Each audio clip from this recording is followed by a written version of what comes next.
Well, hi there. It's early Saturday afternoon, and like Macaulay Culkin, I am home alone, and and I wouldn't leave me home alone if I was serious about me not getting into trouble. But so far, I haven't gotten into trouble. I've been too busy doing other things. It is as Saturday, as I stated. It is journal number 128. It is T+123, and it is the 3rd of August. The other day, almost without thinking about it, in the description for the blog post that I did on planting trees and planting rose bushes, especially, um, almost inadvertently, I marked down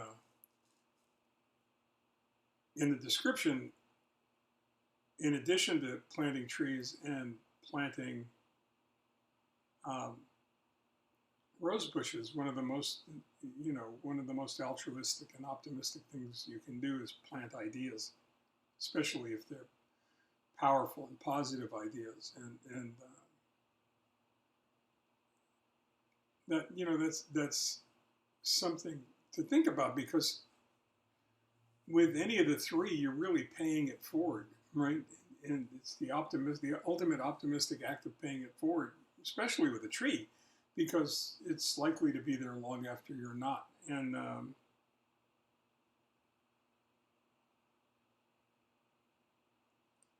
ideas are different uh, in that they are in that they are intangible, um, but they do have something in common, something else in common. Uh, and that is and that is that once seen, you can't unsee something, right? You've heard that expression before. Um, Sometimes people kidding around, and sometimes, in really serious matters of PTSD, post-traumatic stress syndrome. Um, you can't unsee something that you've already seen. Well, it's interesting, but um, you can't unthink or unsee something that you've been exposed to, something that your mind's been exposed to. Um, and I've said for years, and a lot of people who know me are going to recognize this, but a lot of people who've read my writing are going to recognize it as well. And that is that if you are what you eat, and science has shown us that um, what we put in our bodies is really important, especially with regard to illness and recovery, treatment and recovery, then you certainly are what you think, and what you think is based upon what you've been exposed to, what you read, what you see, what you experience. And I think maybe that's one of the reasons that I enjoy writing as much as I do. Part of it's the sharing, certainly, um, you know, conveying experience that I believe that experiences we all share. Um, and that's one of the reasons that I write human interest. And it's one of the reasons I had no interest in writing technical after trying it for a while. Uh, I think that the opportunity to share um, experience is I'm not going to say it's more important, but I think it's more meaningful because the results can be so powerful. Um, and I know in the case of my recovery and my treatment, it's been critically important. This whole issue of what you feed your psyche, and what you feed your mind, vis-a-vis what you read, and what you listen to.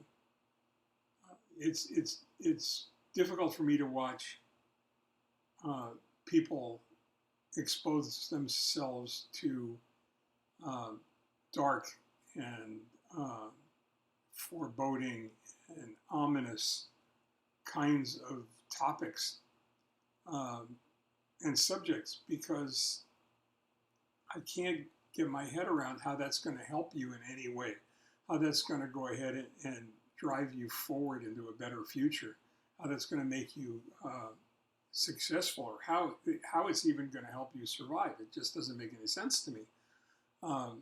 Where on the other hand, if you're exposing yourself to positive, powerful, optimistic, grateful sources of exposure and information, then you have a much better chance of getting the outcome you desire. And I think that most people are looking for a positive, powerful outcome rather than a dark and ominous, trip down the rabbit hole into the great abyss. So how do you control that diet? I mean, how do you, it's not like you can go to the Whole Food or Sprouts and,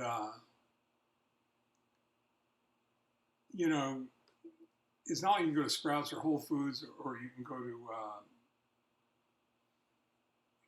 I don't know, Trader Joe's and get something that's healthy for your mind. But I mean, realistically, you can listen to podcasts. You can go to the library.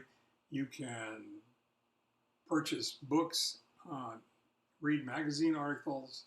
God knows you can tailor your daily caloric intake of good stuff versus bad stuff more easily today than you've ever been able to do it in the past. So why not take advantage of that and skew whatever the results are going to be in your favor, in the favor of a dynamic and powerful outcome. And I think that's what we're all looking for. I mean, isn't it? I mean, if it's not, then please let me know. But I would think that if it's not, then,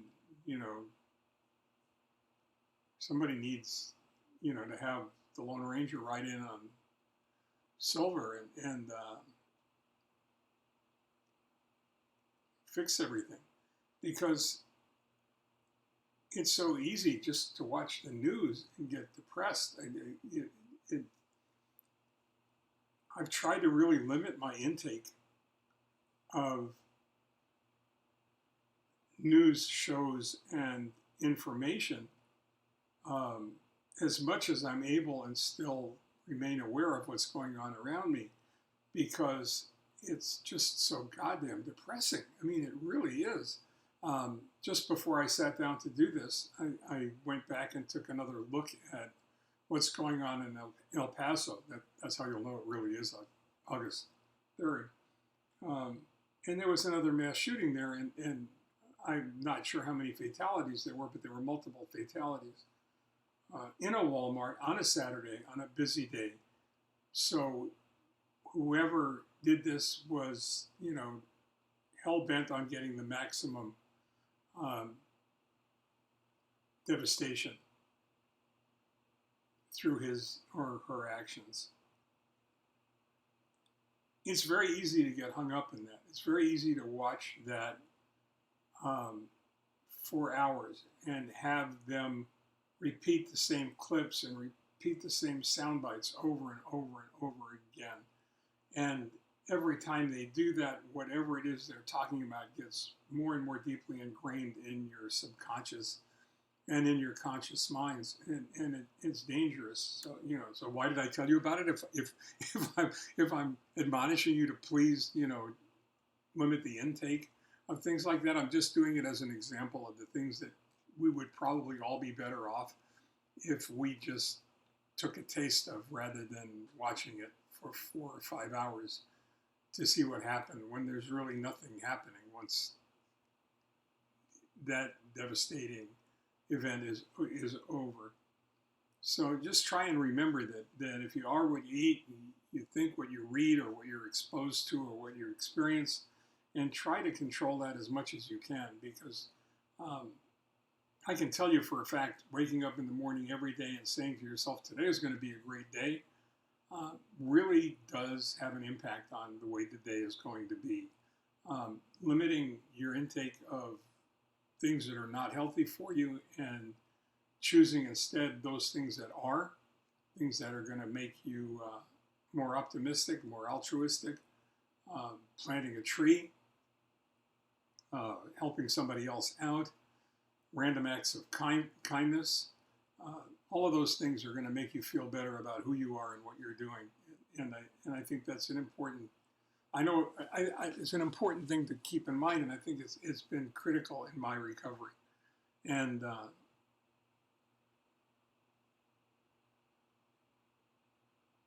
I guess when I tell you to stay well and take care every day when I sign off, that's basically what I'm asking you to do.